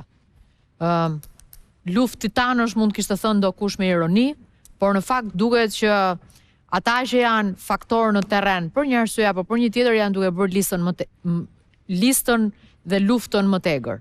Nga ana tjetër, këto figurat politike, Pandeli Majko, XY, kanë zbritur në përfaqësim dhe në përqafim vote. Çfarë ndodh në PS tani? Unë besoj se ju e kujtoni që këtë gjë e kemi paralajmëruar që kur diskutoi Kodi dhe kur doli, u tha që në Tiranë do të ketë 2 gara. 2 kutit në të cilën në njërin do të jetë portreti i Edi Ramës, në tjetrin Sali Berishën, pohojnë apo mohojnë njërin apo tjetrin, dhe gara e vërtet, gara më e ashpër do të jetë brenda llojit. Sikundër edhe po verifikohet. Ajo që po shikojmë në procesin e numërimit është vetëm epilogu, sepse çka ka ndodhur më përpara? Është mbyllur në kuti dhe shumë pak gjasa ka që të lëvizin votat, edhe nëse lëvizin. Të vëmë një bazë emrash, kush mendon ti që del? Atëherë janë emrat që përmenden me listën që mbyllet me zonjën Denaj. Pra ti thua Anila Denaj hyn? Po. Okej. Po. Do me thënë është Blendi Gonxhe, Ministri Brendshëm Ervin Hoxha, Erion Braçe, Fatmir Xhafaj, Anila Denaj, dhe nuk e di kush. Është një zonjë tjetër. Po ti dhe një zonjë tjetër. Jo, është Beteja, është një zonjë tjetër se sa Anila është Blerina, është Blerina Gjylameti dhe më fal pra, është Blerina Gjylameti nga zonjët, me një epërsi të lehtë në këtë moment, dhe një zonjë tjetër të cilës unë nuk i kujtoj emrin. Antoneta. Okej. Kush hyn nga këto? Sipas te? Vetëm 2 gra hyn. Vetëm 2 gra. Cilat hyn? Do me thënë është Anila dhe njëra prej tyre besoj. Unë mendoj që hyn Anila Denaj dhe Olta Xhaçka. Okej. Besoj. Da ndërmjet të Blerinës edhe asaj po është nuk kam prova që të them kush mund ta bëj vendin e saj në parlament. Filozofia është kjo, ndërkohë që në terren ndeshja ka qenë e paimagjinueshme. Pse? Me një diferencë të trembur në fakt nga hija e rëndë e Ramës, i cili dhe ka insistuar fort në këtë gjë, ai e ka ndarë çdo qark me zonat të caktuara dhe kandidatët e tij e kishin rreptësisht të ndaluar ta bënin një gjë të tillë, domethënë të kapërxenin dhe të kërkonin vota në zonën tjetër. Nëse do ta bënin do të merrnin mërinë e prisit të tyre. Ndërkohë që tek Partia Demokratike, pavarësisht se ishte thënë një gjë e tillë, kishte secili kandidat vepronte si elektron i lirë. Dhe kjo edhe e dëmtoi më shumë procesin. E thënë me një fjali, të njëjtit demokrati trokitej Auron, ka ndodhur kështu, Ida ka ndodhur kështu, se ju jeni kandidat emror në listat e hapura. E kanë bërë dhe socialistët, e kanë bërë fshehurazi. Tani, të pyes për socialistët. E dëgjova me qenë se u përmend zonjën Gjylameti. Ka pasur udhëzim partia, strukturat që duhet të dalë kjo 5-shë, kjo 6-shë në dijenin tënde? Rezulton kjo? Kam përshtypjen se ka pasur disa pilotime, disa emra të pilotuara në Tiranë, në Vlorë, në qarkun e Vlorës, në Elbasan. Qarkun e Vlorës? Po. Kush kanë qenë? Nuk di të them emrat. Nuk do t'i thuaj. Për shembull me qenë se në qoftë se ju doni emra. Unë mund t'ju përmend një emër që më ngjan 2 fish i fituar. Një fitore e cila është gati personale e Damian Gjiknurit në qarkun e Vlorës që rezultoi më i votuari. Rezultoi më i votuari atje. Ja që temi votuari dijej. S'ka ndonjë surprizë. Shumë gjëra dijen, Në raport me konkurrentët që kishte, shiko.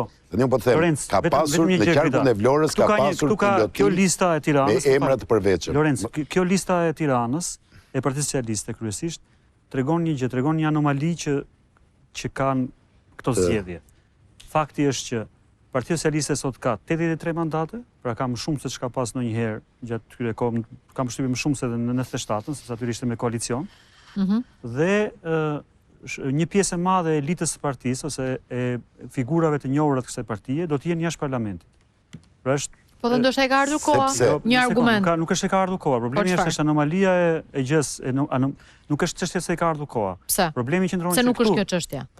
Po e shpjegoj, sepse ndërkohë që kemi një shpërndarje të tillë në gjitha qarqet, ku ka emra të njohur, të panjohur, të futur rishtas e tjerë, personazhe që nuk kanë që shoqërisë nuk kanë bërë asgjë, nuk i kanë thënë ndonjë gjë shoqërisë. Në krahasim me atë. Në krahasim me këta që kanë, për shembull, ne do kemi jashtë parlamentit një grup shumë madh njerëzish, deputetësh që kanë një lloj zëri, kanë një lloj vote në parlament, kanë një lloj të themi qoftë mund të thonë që shiko se kanë kaluar ca sprov. Ngren një karton të paktën abstenim. Dhe një abstenim në parlament. Kurse këta të tjerët, këta që do futen, këta as nuk do janë në festë. Kjo shpjegohet që shkoj e para ta mbaroj. Se njëra gjë është po, duhet të ketë rotacion elitash, duhet ikë një palë, duhet vi një pjesë. Se s'është e thonë që njëri që ka 30 vite duhet jetë patjetër e 35. Nuk është çështja aty sepse rotacion. Si shpjegohet? Rotacioni elitash vjen natyrshëm kur politikanët e rinj vinë nga strukturat e partisë. Çfarë ka të panatyrshme? Ja, kjo është e panatyrshme që këta politikanë të rinj, këta deputetë të rinj vinë ose nga brenda strukturës së partisë dhe evidentohen në publik ose vinë nga shoqëria civile ose nga shoqëria në tërësi, bëjnë betejë të caktuara publike dhe pastaj merren dhe futen në parti. Këta nuk janë nga njëra anë, këta janë të futur në parti, thjesht do ngrejnë dorën aty në parlament, janë 83 mandate që do ngrenë secili atë kartonin e jeshil dhe kaq. Dhe një pjesë e tyre e cilësisë e parlament, pra e cilësisë e deputetëve, të cilët mund të jepnin ligjeve ose debateve në parlament, një lloj, të themi, cilësie të mund të bënin politik, të themi, nuk do jenë më në parlament. Tani me 83 mandate, ka shanse me 83 mandate nuk ka shans të ketë asnjë parlamentare njëherë, sepse po tani, jo, po lere jetën parlamentare, po lere jetën parlamentare. Me 83 mandate, më lërë ta mbaroj pyetjen.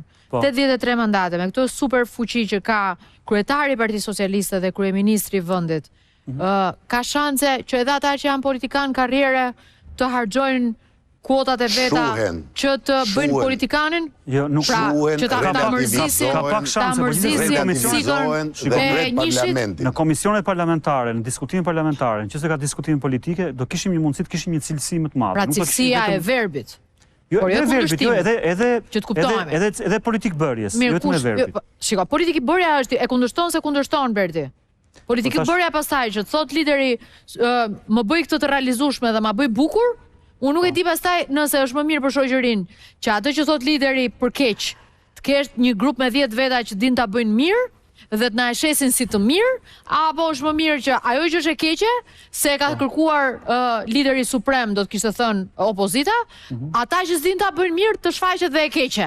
Pra, unë s'di kush nga dy të këqijat është më pak e keqe. Unë mendoj që... Pra, ka mundësi se cili nga këta përjashto Braçën që nuk ka pas njëri në këtë jetë politike që nuk ka thonë që e bën veten. Braçë e bën veten e vet. Po e ka marrë votën e socialistëve. Me stil politik ose jo. Po heqim një individ që e ka bërë tjerët, e bëjnë dot? Votën e socialistëve e ka marrë ai. Kjo është një tregus pozitiv që e ka marrë, pra ajo që ka bërë ai parlament. E hoqa, dua të iki, jam super etike, e hoqa Braçën. E ka bërë. Tani tjetër, ka ndokush ti thua që ka ndokush aty që e bën dot jon ndaj Edi Ramës? Me 83 mandate jo, po atëherë ti thua që hajde të kemi cilësi, se pavarësisht se lideri nuk kundërshtohet dhe atë që lideri na e thot duhet bërë ta bëjnë dhe mirë këta dhe të na e shesin me cilësi verbi, se këtu shkon në ekuacione. Ka më pak individualitete. Jo tamam kështu, po logjika të çon aty ku thua ti. Anri, ti ma shpjegon mua dot, më fal Lenci. Ma shpjegon dot votën e Sara Miles? Unë besoj se ndoshta është votë që ka qenë dikur për dikë tjetër. Edhe ka shkuar aty thua? Po tamam, fiks. Ka qenë destinuar, siç ka qenë destinuar, tani e ka marrë Sara Mila. Unë nuk jam kondra orientimit votës, nëse ka e grup që bën orientim të votës, ose orientim trafikimin e votës, flas brenda partisë. Se që janë votat të domate Kastraveca që merren me arka çojnë se kthehen. Po ta mbaroj më përprit ta mbaroj. Çfarë po thu se po thu gjotë rënd më burr. Po duron ata si vullneti çdo qytetari është individual, nuk mund t'i marrësh njerëzit ti çosh herë te Sara Mile, herë te Damian Gjiknuri, herë te Po shumë rënd. Për rastin konkret. Dhe orientim partie ka shumë. Si mund t'i trajtojmë njerëzit si vota? Po shumë rënd. Po çfarë duroj më se thej gjotë rënd? Si ta duroj unë? Po duron më ne po vim nga terreni, ne jemi marrë me votat, ne jemi në terren gjithë ditën, merr ca vota këtej, çoja këtij. Do t'ju pyes për votat dhe ti e di që dhe brenda partisë tënde ka orientim. Problemi është nuk është problemi është kush është mbrapa votës. Nëse mbrapa votës janë grupe, mbrapa votës ka një vullnet për te që deformohet vullneti qytetarit. Në këtë kontekst, unë nuk i kam bërë analizë as Sara Miles as kujt tjetër. Kështu mund të jetë gjithë Shqipëria, nuk e di. Por ti the jam pro trafikimit votës. Po atë pra the. Merri votat këtu ti çojmë këtej. Po jo më zot. Çdo njeri është individ dhe ka drejtën e votës për me çu ku doj. Nëse këtu ka patronazhist që i marrin njerëzit, ka lup. Do i fusin këtej, tani kjo është shumë e rëndë. Kjo tregon pastaj dramën e zgjedhjeve që kanë në Shqipëri. Por si zgjoni më prandaj ni këtë derë se nuk dgjoni më, po do rëm ta mbaroj. Po trego derë ti mua, di me çaj do fol tani. Mos më trego ti derë po rri pra tani fol atë që duhet më thonë edhe kaj. Pra, aty ku jeni. Trego mu derë si ku jam unë? Aty pra të 50 mandate gjithë çfarë përfaqësoj vetë. Asnjërin. Opinionin. Ti thjesht e dhon votën e Ramës, për këtë kartë më thon. Sot ke thon vetëm një gjotë mençme. Ka marr thuj kam dhon votën e Edi Ramës. Kaq. Po nuk është kaq më nga ti, nga debati jot sot vetëm kaq më mend. Dhe jam pro trafikimit votës. Po jo pra më mos merr atë mua. Verbin tënd. Po ti po merresh me mua. Unë po merrem pra se te gjotë. Po nuk thash atë më, po ti s'le të flasësh. Nuk thash, unë thash brenda partisë se ju keni bërë, Grida, më të lutem, më fal. Brenda dje isha me zotin Ali Mehmetin në studio. E di çfarë tha? Që këtu votat, edhe votat e PD-s i ruaj vetëm unë dhe i rida asnjë tjetër, gjithë dredhin zinxhirin. Në këtë koncept. Nuk e di, unë kam mbrojt vetë votat e mia. Po tani unë nuk e di atë nuk e di, po mirë pa tani. Të njëjtën gjë po më thua, a tani kur the që po vjedhin votat të partisë unë stash ti e gënjeshtare ti po thua kështu. A pse që po I marrin nga këtu po I çajnë. Atje, po pra. Po pse duhet jem gënjeshtar se po tregoj të vërtetë? Ore zotri unë kam koncept partie, nëse te Blendi Klosi, Gonxha, kush do kanë qenë. Ka një lloj funksionon politik që duam më vota këtu, kjo është zgjuarsi. Nuk kam trafikim të marrësh të japi. 18.000 vota nuk është votë, nuk është ai orientim që thua ti. Thuaj të vërtetën se si është ai orientim. Po pra prandaj unë prandaj kam dula, prandaj ndërhyrë. Kur është partijake, për mua nuk është problem. Që ka një orientim, ti do shkosh te zona Braça, ka qenë te zona 5. Një nga zonë bastionet kryesisht majt. Tani është më kollaj për Braçën, që Rama ta vendosi aty. Ky është votën gjithë Tiranën për Braçën, ne po flasim për njerëz që fshihen mas tyre kandidatë anonim që s'kan bërë si betejë në jetë. Ta njerëz që s'kan bërë si betejë në jetë, nuk vinë as nga shoqëria civile që të kenë bërë 5 kauza dhe dalin ti thonë diçka publiku, është ajo shqiptar Akipllari, që do jenë deputet kartoni. Ta do ngrenë dorën. Se ato korporatat që kishit ju, Shqipëria nuk ka nevojë për servil. Ta njerëz servil që nuk kanë kontributën në shoqëri dhe nesër në atë parlament nuk do thonë asgjë. Dhe ti duhet të jesh I shqetësuar për këtë.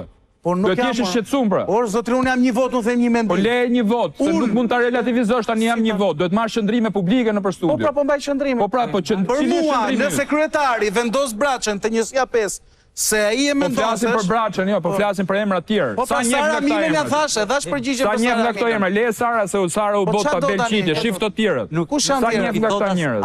Çfarë thon këta emra ty? Vullnesina, Ardi Bido, Damian Gjiknuri. Po ca janë patronazhist, kush janë këta? Kush janë këta? A njeh apo si njeh? Po kush janë pra? Po kët flas më. Po si njeh pra, prandaj s'flet dot. Se janë njerëz që s'kan thonë asgjë në shoqëri. Po pse ka një parlamenti nesër do jetë më i dobët. Urdhro? Kë njifni nga lista hapur e PD-s. Kë njofim nga lista hapur. Shumicë. Ora, hajde ti diskutojmë emrat son për son. Unë po them që këto doja ka shkëlqy. Unë po them duhet marrim qendrime. Një Shqipëri si duhet debati parlamentar. Nuk mund të shojmë aty njerëz anonim. Po jo po kupton më burrë. Jo, Aulon, lutem, strukturojeni debatin. Lista e hapur e Tiranës, se Partia Socialiste ka qenë 80% e njohur, nuk di të them 100 tani se nuk e kuptoj të gjitha. Edhe listë 80% e njohur. Dhe luftarë me njëri tjetër. Po lista Durrësit do grita me që jemi të Durrësit. E hapur e Durrësit. Na thonë gjë këto emra që kanë marrë nga 16.000 deri 20.000 vota. Po prandaj dhe po doja në Durrës mori rezultat më të mirë. Është mendurim apo? Prandaj dhe në Durrës morët rezultat më të mirë se kishit listë më përfaqësuese. Nuk morët aq të keq. Aq të keq, po. Prandaj dhe në emra që thonë asgjë. Jo ka shumë rëndësi, ka shumë rëndësi. Kuptoti këtu ka diskutohet jashtë parlamentit një shumë të rëndësishëm që kanë bërë diçka për listën e Elbasanit ti që kishte PD-ja atje dhe shif rezultatin që mori pastaj në Elbasan. Prandaj po them, kjo është shif listën e Tiranës. Po, edhe shif rezultatin që mori. Rezultati.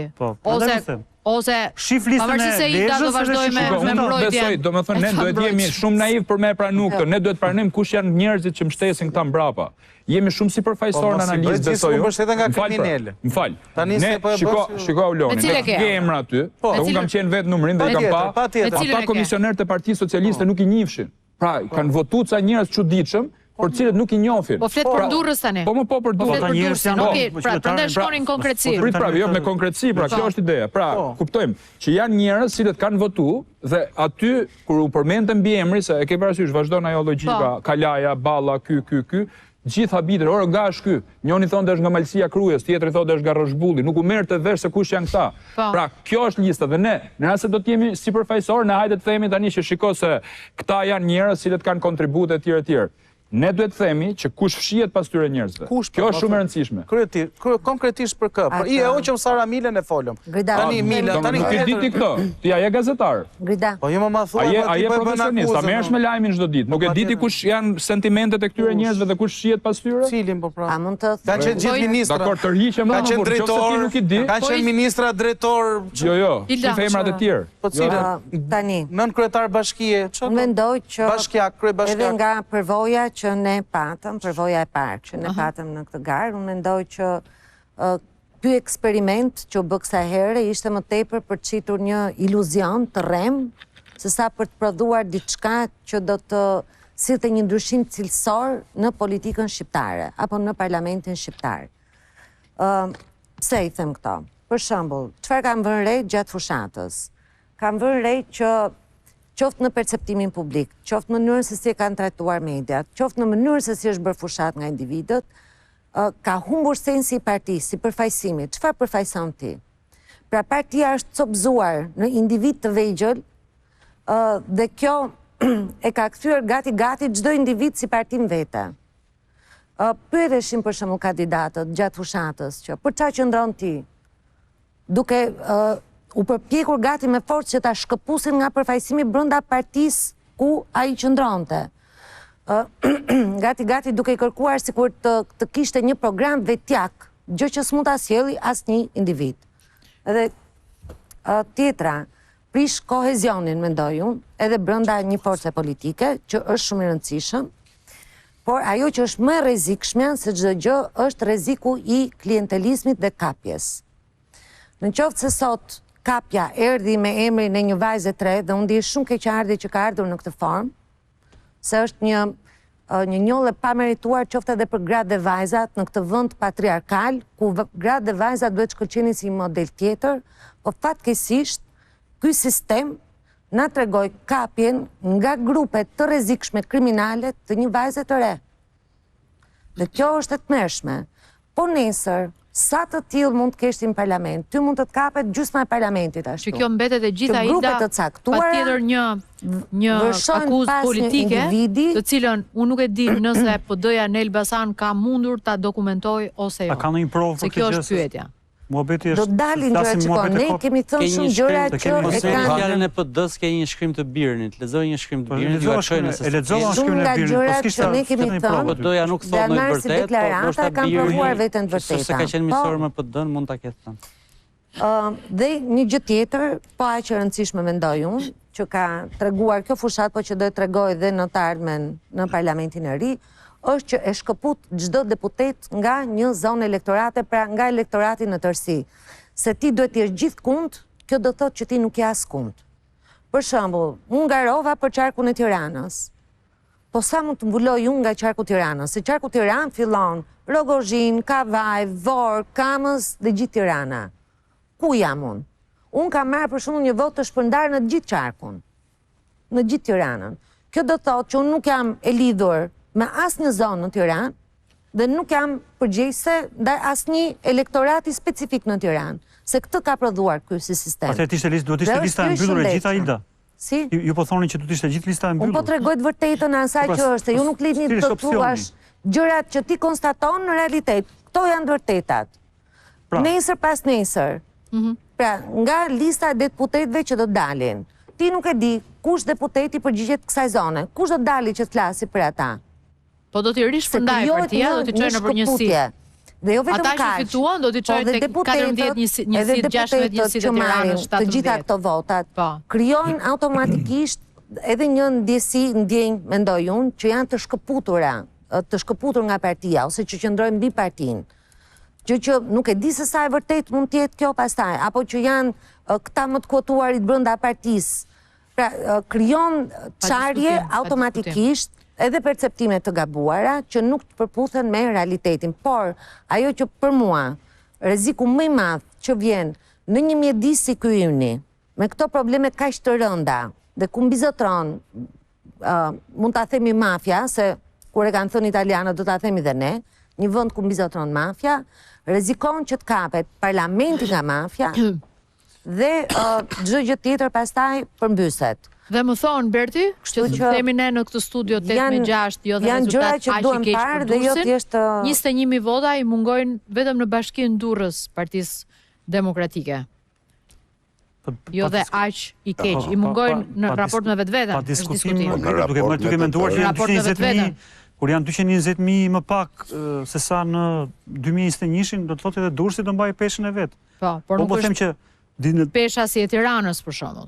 Kjo është ajo që u referuam. Rezultati i opozitës, nëse mund të më lini, rezultati i opozitës reflekton të gjitha këto që ne po themi. Një pjesë e të vërtetës është edhe ajo që thotë opozita, që zgjedhjet kanë atë pjesën e tyre të inxhinierike etj. Por diferenca kaq e madhe dhe fakti që këtë që po thot Ilda, më fal Bert, janë ato që kanë ndodhur me mënyrën se si e ka bërë Partia Demokratike fushatën, sepse ta tha Lenci që Partia Socialiste i ka thëndorisht e ky. Po trishte kjo gjëja. Po trishte pesa dhe ndërtuar të gjithë, po askund nuk kanë ekzistuar kufit real. Unë po them të vërtetën Grida. Lëri se çfarë thuhet unë di në dëshmi të parë as në PS, as në PD nuk ka pas kufi gjeografik. Po doja nuk ka pasur gjeografi, ndarje territoriale. Ne kemi pasur formalisht ishte, pra për shembull, unë isha përgjegjëse për organizimin e punës në dy njësi. Kam qenë në Laprak dhe të tjerët kanë ardhur fizikisht te njësia jote. Ashtu ka ndodhur dhe në Partinë Socialiste.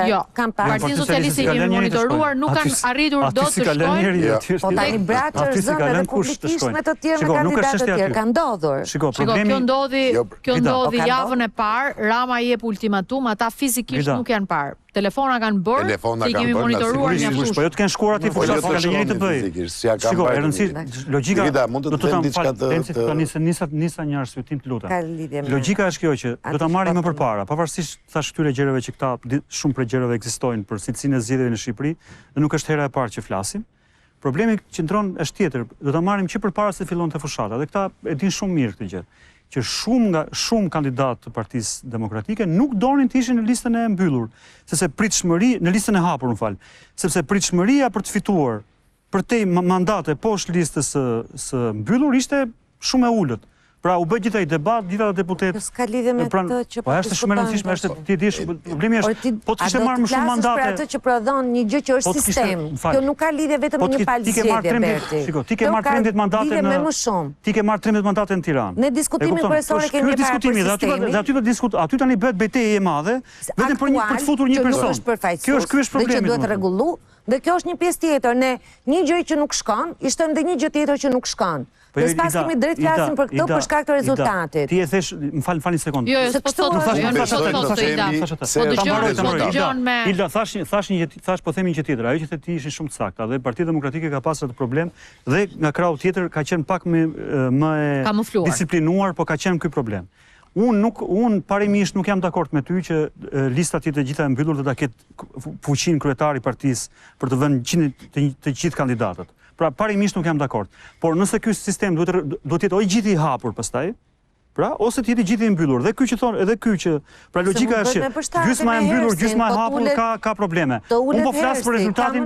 Po pra, unë po flas për rezultatin në pse i bim gjatë, pse se çojmë neve majoritar. Problemi kryesor, po majoritar sepse ka qenë thjesht është historia, pse kemi bërë këtë artificial që majoritar dhe për ca individ që s'kan fare fuqi në terren, që i kemi sot xhipan të Shqipërisë, këta njerëz nuk kanë kokër vote, se më nxjerrin votim kanë marrin as i vot, na nxjerrin majoritar atje, edhe ta shohim se ku ishte majoritar. Që thjesht është ishte me aleatët brenda partisë. Aleatës më vëlla, unë po them na nxjerr majoritar. Shqipëria ishte në zonë elektorale, na futi kokë edhe ta shohim se ishte majoritar. Ka që thjesht është, domethënë duke arnu kodin, duke e qep, duke e bë xhaketën këtyre si e kanë këto, po tani ai është njëri që ka probleme me shpatullën, na majoritar apo nuk e di. A e di pse u hoq, se ishte majoritar. U hoq sepse thuaj që kishte ndikim krimi e mafia etj. Dhe prandaj u vendos këtu, kapi individ krimi jam 20000 vota.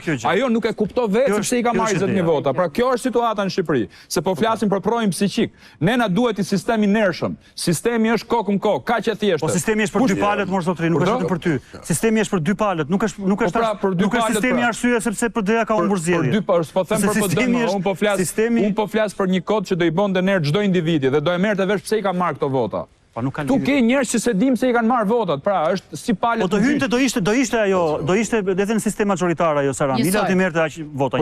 Çan ndryshon, po do i merrte. Se nuk është ashtu. Po do i merrte, po nuk është ashtu më zotni. Nuk është ashtu. Ata kanë mbledh, kanë mbledh grupe kriminale gjithë qarkun, hala bak, cilët kanë mbledh vota dhe ja kanë çuar X kandidat. Kur e ke sistemin majoritar e ke përballje direkte. Se Aulon nuk ka ndodhur në sistemin majoritar që njësoj të ndërhyjë biznese, grupe kriminale etj. Është vërtet. Ne domethënë futemi në igar dhe se marrim vesh pse humim ose pse fitojmë. Kjo është shumë e rëndë, ky lloj sistemi. Unë jam kundër kësaj. Jo, e kuptoni ju? Ju e kuptoni sepse ju bini dakord me rregullat e partisë dhe pastaj ose me negociatën e tavolinës së PD-s. Unë personalisht e kam fituar Bashkinë e Kruajës dhe nuk jam parlament. Pra unë se kuptoj këtë gjë. Edhe primaret i fitova, prap nuk isha aty ku duhet më qenë. Pra kjo është ideja. Unë nuk e kuptoj. Kurse kur jam ball për ball me një kandidat tjetër, atëherë do të shohim. Nëse do hum do dal publikisht do të marrë huma. Po marr mbi 7000 ca vota tani edhe a kupton. Pra kjo është nonsensi që shikojmë. Se duhet marrë partia më shumë zotëri që ty hysh dhe ti. Po pra do marr partia, po edhe un partisë, votat e partisë janë votat e njerëzve. 6 mandate mori, 5 ishin të mbyllur ato. Kanë votuar gjithë 6 mandate mori partia aty. Berti. Biseda e Ulonit që kërkon strukturim tjetër është kjo. Ata që janë listë mbyllur, që kanë pasur një territor të tyrin, në përgjegjësinë e vet, kanë dalë më keq se sa ata që kanë qenë listë hapur. Këtë problem ata e kanë me partinë dhe du ta zgjidhin me partinë. Me partinë prapë nuk ka. Kjo është gjëja, këtë sot Auloni diskutojmë. Unë jam në territorin tim, jam në listë hapur, pa privilegjuar, kutitë e mia dalin me fitim. Ata që janë listë mbyllur dhe që më shkruajnë mua sepse sigurisht ose duaj marrëveshje nga partia Durrësit që nuk mund të marrëveshje me njërin tjetrin, ai që fiton atëre listat politika është diskutimi është komplet e hapur. Politika është po patjetër, jam pro. Të mos deformu fare. Të mos diskutojmë sikur, me sikur, sepse kjo është me sikur, kjo është një çështje e ikur. Është pranuar ky rregull loje, kanë hyrë me këtë stil listash, e kanë pranuar brenda partive të veta, të gjithë palët sot kanë këtu opozitën, të vijojnë pak tek logjika se çfarë do të ndodh pas kësaj, se kjo ka vlerë. Ma thuaj le se do shkojnë publicitet dhe do shkoj tek përfaqësuesit. Unë do doja të ndalesha edhe ke disa episode të cilat kushtëzuan këtë rezultat, por nëse më pyet direkt se çfarë do ndodh, e para është njëri që parlamenti relativizohet me këtë diferencë mes palëve, relativizohet parlamenti si pushtet në vetvete, relativizohet individualiteti i deputetëve dhe tani ne do të kemi edhe më të fortë diktatin dhe kontrollin e ekzekutivit mbi parlamentin. Kjo është për hir të qetësisë Edi Ramës, por nuk i bën mirë as shoqërisë, as Shqipërisë. Dhe ky është problem. Ja, shef sa bukur folet. Nëse po të më dëgjosh nga gjërat më të bukura që ke thonë, sinqerisht. Po më ke dëgjuar rrallë se zakonisht të gjë. Kam dëgjuar. Atëherë janë disa qarqe Grita. Durrësi, Elbasani, Fieri, Vlora, Kavaja.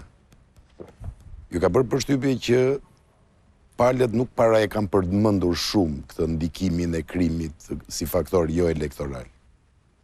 Atëherë po ju them, të dyja palët, por Partia Socialiste më shumë, kanë piketuar individ të caktuar në listat e hapura, duke thënë, nëse ju pretendoni që keni këtë fuqi që ekstra elektorale po flet. Për fuqi ekstra elektorale, ekstra politik. Faktor të errët, po, të cilët pretendojnë që kanë fuqi elektorale. Do t'i kanalizoni votat në këtë drejtim. Unë nuk flas për emra, unë flas për parimin.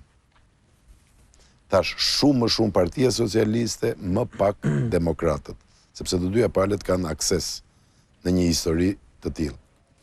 Dhe shumë çka, edhe nga lëvizjet kaotike brenda listave. Por duket se njeriu nuk mund të peshohet me kilograma, as inteligjenca, as eksperiencë, as gjë. Aq më tepër ndër shqiptar ku secili e ndjen veten mbret mbi mbretër. Kjo është bërë pilotuar dhe direkt nga qendra. Është bërë pilotuar dhe direkt nga qendra. Dhe direkt nga qendra. Ashtu siç ka pasur emra të caktuar, ashtu siç ka emra të caktuar, të cilët nuk kanë qenë, ta themi me një zhargon të përditshëm, nuk shkonin shumë me sistemin, me miden e kryetarit. Siç ka qenë kompilimi listave të mbyllura eksaktësisht dëshira e kryetarëve, të dyve, ashtu ka qenë edhe pilotimi. Pra listat e mbyllura ndodhen eksaktësisht ata që duan kryetarit, dhe në listat e hapura janë përdorur. Dhe këtu ka një diferencë që prapë ndron filozofinë e dy njerëzve që ishin kryesorë në garë dhe të vetmin në garë. Edi Rama erdhi në 2013 me premtimin që do të rilinte Shqipërinë. Në këtë mandat të katërt, ai kërkoi të rishpik partinë. Të rishpik partinë, po e arrin? Dhe tashmë, natyrisht e bëri. E bëri. Thelbi partisë vjen nga njerëzit që do të ketë në parlament. Është një pikturë me penelat me ngjyra, apo? Kjo që ka shpikur këtë herë? Si është kjo piktura? Unë kam betur ende ka ajo rilindja e hershme, më pëlqen më tepër ngjyrat e rilindjes. Nuk gabohem unë Lenci se dhe ti je me miq artist. Është një vepër e Ramës ajo e një materniteti me plaka bardhëzi, është nga të parat. Mos gabohem. Nuk e kam të qartë atë, po di që ky ka një vepër që ndoshta e ka harruar dhe vetë, ka balerinën, Nuk do të flas për kryeveprat, se nuk besoj që kjo është kryevepër. kryevepër. Për mua është kryevepër ajo, të tjerat nuk më pëlqejnë. Unë po të pyes për një nga veprat. Atë nuk e jo njoh. për kryevepra. Atë nuk e njoh. Por një nga veprat. Po balerinën e ka qarë. Po balerinën nuk është solo ky kërcim. Dal, po sepse unë e do pikturë. Më dëgjoj. Ky nuk është kërcim solo. Kjo është nëse do flisja për rishpikjen e Partisë Socialiste. Nëse ju më flisni për pikturë. Mua duket si ato pllakat bardhëzi që ka ai në atë pikturën atëherë. Sepse nëse sa më keq akoma, po nuk mund të flasim për pikturën atëherë. Ktu flasim vetëm për skicën ku është përdorur vetëm e zeza dhe grija. Ja, do ta kërkoj unë tani gjatë publicitetit. Nuk ka më pikturë në parlament. Po ka vetëm të zezë edhe gri. Po është interesant që e ka atë pikturë. Nuk e di pse merret tani. Shikoni, arsyeja pse Auloni dhe ndërkohë ma shkruajnë për Aulonin një individ që është në fakt me rëndësi të madhe në Durrës si politikan, dhe më thotë që Auloni ka marrë 7300 vota vetëm me komunikim publik, pa përdorur para, pa pushtet, pa mbështetje të fortësh. Numërohen me gishtat e dorës kandidatët e konkurrentët si Auloni. Arsyeja sepse Auloni është këtu sonte, përveçse ka qenë kandidat, është për të kuptuar tani këtë tezën. Ne i tham këto, ti i the. Sepse tani pas ka një mënyrë. Ka një mënyrë. Se deri tani është thënë, nuk ka asnjë mënyrë. Ka një mënyrë. Dhe unë ka marrë një shembull që nis nga Auloni, që nuk mund t'i thuash ti është përjashtim. A nëse ka përjashtime të tilla, pas ka një mënyrë. Ilira Limemeti nuk është një struktura. Po tjetër që Po jo, Jorida Tabaku është, por është struktura. Ilira Limemeti strukturën ka maksimumi 2 vite që e njeh dhe punon. Pra, Aulonka Laja dhe Ilira Limemeti janë. Ilira Limemeti, po t'i marrë profilet unë tani, është një nga individët që nuk bën as aktivitet në Facebook, as aktivitet në Instagram, pra është një individ që shkon me kredencialet e veta, nuk ndryshon qëndrim dhe ka atë votim e të tjera. Pra, pas ka një mënyrë. Shkojmë në publicitet dhe ju lutem themi si vijon kjo mënyrë, nëse ka një mënyrë, nëse shikon Partia Demokratike Zyrtare këtë mënyrë dhe këtë reflektim të vetja. Hapësirë dhe kthehemi më njëherë, hapësirë publicitare.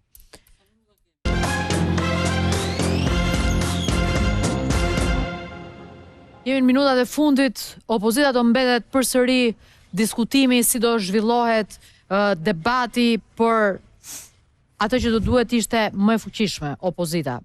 Berti, e mbylla me Aulonin duke thënë dhe i thash Lencit ja që pas ka një mënyrë dhe për këtë arsye mund shikohet një dritë në fund të tunelit për sa kohë që kemi një kandidat me këtë sukses, ka dhe disa tjerë si Auloni.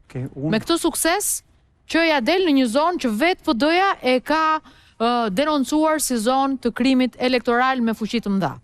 Si shikon ti vjushmërinë dhe mënyrën se si po e përball PD-ja me veten këtë situatë? Unë shoh janë dy rrugë, domethënë njëra është që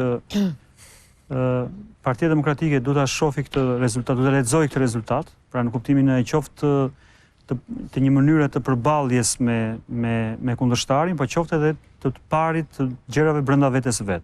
Pra të një reflektimi të brendshëm, të një ndryshimi të brendshëm të figurave, duke filluar nga leadershipi etj. Por kjo Partia Demokratike këtë gjë nuk e ka bërë deri tani. Pra nuk e bëri në 2017, nuk e bëri në 2021-shin dhe shoh tani që nuk ka për ta bërë as tani këtë gjë, sepse Sali Berisha praktikisht nga pikpamje personale, pra nuk e kam kritik realisht për Berisha, nga pikpamje personale, duke pas parasysh që çfarë përfaqëson ai etj, si është rikthyer betejë që personale që bëri me Shtetet Bashkuara të Amerikës që për non-gratën që mori, për non-gratën e padrejtë që mori dhe që e fitoi atë betejë, pra nga kjo pikpamje Berisha ka marrë për veten e tij ka marrë rezultat shumë të mirë. Pra ka marrë mbi 500.000 vota, ka 50 mandate në parlament, është kryetari i opozitës etj. Dhe nga kjo pikpamje unë nuk shoh që nga pikpamja e tij personale, nga interesi i demokratëve, nga interesi i shoqërisë shqiptare. Pa ti thua, personalisht është personalisht ai ka që të bëj betejë për të reflektuar. Ka një rezultat fantastik, sepse absolutisht. Po pse si kishte edhe këto përpara? Jo, nuk i kishte sepse në 2021-shin kur u shpall non grata për korrupsion nga Departamenti i Shtetit. Po iku kjo. Kishte 5 deputet me vete. Po jemi në 2025. Dhe disa njerëz që kishin 2025. Fitoi betejën 2020 treshin e këtej me dignitetin, me personat që bashkëngjitur, me grupin parlamentar që e mori. Po atëre është ndërgjegje, këto janë votat e tij personale përgjithsisht. Ai në rast nëse është një problem me ndërgjegjen e tij, Berisha e ka me ndërgjegjen e vet personale. Ka ndërtuar një grup parlamentar i cili nuk ka asnjë individ aty ose nuk ka një shumicë që i thot nuk ka asnjëri të drejtë aty nga ata, ti thot Berishës që ik ti dhe të ndryshoj partia. Pra, kjo varet nga kjo ngelet vetëm në diskrecion i logjikës së Berishës nëse ai do ta bëj këtë gjë apo nuk do ta bëj. Por s'mund të kërkohet nga brenda, askush nuk kërkoj nga brenda. Kujt? Sali Berishës. I thot ndokush në një kritik në mbledhje. Me zalla. Po s'ka se si. Nuk du përgjigje fare, ti me atë të qeshur, çfarë më thuash më? Jo, e qeshur ishte me brofjen e Lencit për të ditur edhe se ç'a ndodh. Shiko. Ti sot je i qetë, je i balancuar, nuk ka diskutim. Nuk është se qëndrojnë disa prej kritikave. A ja thot njëri? Nuk është se, po pa tjetër që ja thonë dhe ja thonë shumë. Kush ja thonë deri tani? Po tani... Jo. Do të rreshtoj emrat. Po të mundje po, ishte mirë shumë. Kam nevojë ti grita ti i di emrat. Unë po flasim ne dhe publiku. Po nuk besoj që edhe një herë, pra pse... Dje, gjithë krerët e qarqeve pa përjashtim, hynin, shanin mediat, nuk e di çfarë i ke thënë ti në këshillim miqësor, që a duhet bërë një betejë me mediat kjo? Gabim është ajo. Si mundet ti thuaj që shiko pronari? Nuk është se kanë qenë, nuk do i quaja sharje, ka qenë një lloj... Sulmi, plot. Jo, as sulmi. Sulmi ka qenë Lela, realisht. Një lloj shprehje frustrimi. Unë nuk kam parë asnjë eksponent Partisë Demokratike, Sali Berisha aq më pak ti trajtoi gazetarët ashtu siç zoti Rama, ashtu siç zoti Rama trajton. Berisha i falenderoi mediat. Të gjitha, kurse këta pastaj bënin ishte një moment të frustrimi, por nuk ishte sharje, por gabim ishte gjithsesi. Kjo është për tu pranuar dhe për tu thënë. Nuk kanë s'u kishte asnjë faj media. Unë madje e kam edhe për ju të tre, nëse doni dini çka ka ndodhur, ju lutem, bëni ndonjë bisedë, çka ka ndodhur me këtë makinerinë elektorale, çka ka ndodhur në terren. Flisni me ti Bert e ke këtë shans, po edhe ju të dy njini keni koleg, flisni me korrespondentët e kanaleve tona televizive në qarqe. Flisni me ta. Ata ta japin në mënyrën më fantastike, më të vërtet, më të pa manipuluar se çfarë ka ndodhur. Unë kam folur me disa prej tyre, në kafe, pa nevojën e këtyre, dhe unë dihet, pa ta thënë ata, po kur e thonë ata që janë pra tek qesmja, merret vesh. Tani, Grida, pse unë i bëj një devijim, jo se nuk e kam kritikën time, të cilën do ta them në kohën e duhur. Që do ta mendosh vetë, po. Po nuk është tani, pse s'është koha, se ja kemi dy element. Lut Dervishi sapo kishte hedhur një status që dua ta risjell sa ai ka gjithmonë i gjetje status, e thoshte pa koment. Më të votuarit në listën e hapur të PD-s dhe më të votuarit në listën e hapur të PS-s. TPD-ja ishin Ilir Ali Mehmeti, Jorida Tabaku. TPS-ja Sara Mila dhe ky Arkend Balla. Tani Luti shumë mirë ka thënë që s'ka nevojë për koment. E para. Tani, por ata që thonë Luti nuk thot për Arian Dojen edhe për Gjingjonin. Desha të them që rëndësia e listave. Nuk i ka përmendur. Pra, rëndësia e listave dhe kur e ketë mirë listën në photo finish me 83, del ai që se ka aq të mirë, por i merr ato vota ashtu siç i merr, siç korrespondentët e televizioneve mund t'ju a thonë. E dyta. Tani, këta që ankohen shumë me këtë opozitën jo virtuoze, jo në lartësinë churchilliane, fare për virtuoze. Okej. Jo relateti që unë dhe ti mund ta bëjmë të debat gjithkohë. Unë s'jam fare për virtuoze. Jam vetëm për një gjë. Fituese. Thuhet që do fitonte dhe kam thënë bëni real politik, bëni çdo gjë. Se nuk ka sens. Grida, nuk do thuash do humb tani. Ti do dalësh, do futesh me dej edhe me iluzionin se do fitosh, Grida, apo jo? Ti ke qenë në garë. Ta mbrojmë votën me unë s'kam qenë, po ti ke qenë, po ti futesh iluzionin edhe kur e thua do fitoj, ti e thua me qëzeme se beson se thua se në fund të ati tunelit të erët, ore, ka një dritë, ndoshta e mira mund triumfoj. Kjo na mban përpara të shkojmë në jetë, mos e po t'ishim depresiv dhe po të mos i besonin asgjëje, mbylleshim brenda dhe s'dilnim më. Në parim është kështu siç thua ti. Por në konkretësi... Pra pse ka thënë Sali Berisha ne do fitojmë? Në qofse ne flasim në konkretësi me sinqeritet, Lela, asnjëri nuk besonte që do fitonte. Dhe kjo nuk ka diskutim. Grida, ka ndashur dalin vetë deputet, është diskutim tjetër. Më lër përveç asaj më të votuarve që solla shembullin e Lutit, më lër të lutem të sjell një shembull tjetër, që është nuk ka pasur vetëm një opozit në këtë zgjedhje. Pra, ata që e kanë të hollë farat e telin e violinës dhe i bien Paganinit për një opozit e cila vetëm në shijet e tyre ekziston, dhe kjo nuk është Partia Demokratike dhe Sali Berisha, as Alfred Lera, Ilda Zhulali, Emerald, Auloni e tjerë, kanë pas një opozit tjetër, more. Aty ka qenë Nisma, Lapa i Shejaj, Agromeshej, pse nuk e votuan këta? 130.000 vota.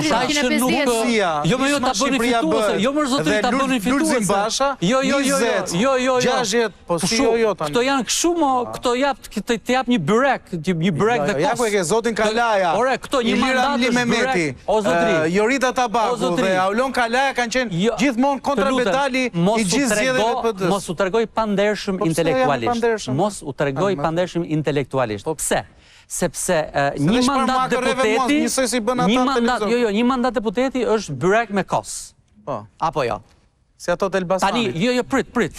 Kurse ju që nuk ju pëlqen opozita Berishës dhe doni këtë opozitin, jam në kërë kishit, i jepnin pushtetit, i jepnin kurorën, a doni të opozit.